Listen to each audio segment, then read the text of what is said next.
wa kukwepa pia unauona. Hiyo ni clean punch ambayo anahesabiwa Ibrahim Mafia, ilikuwa ni right hand. Sikuiona. Imetua hapa. Okay. Kwa misuli hapa. Alikuwa amejiexpose Ibrahim Mafia na gari yake ilikuwa chini, na baada ya hapo Alvin akawa amemuona tena akawa sharp. Ibrahim Mafia kwa mara nyingine tena kwenye wakati mgumu na pambano.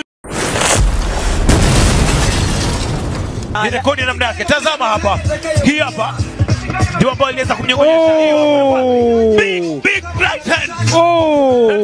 Big right hand ambayo ilikuwa ni looping right hook ambayo Alvin alipiga kwenye tempo katikati ya jicho na sikio, moja kati ya maneno mabaya sana.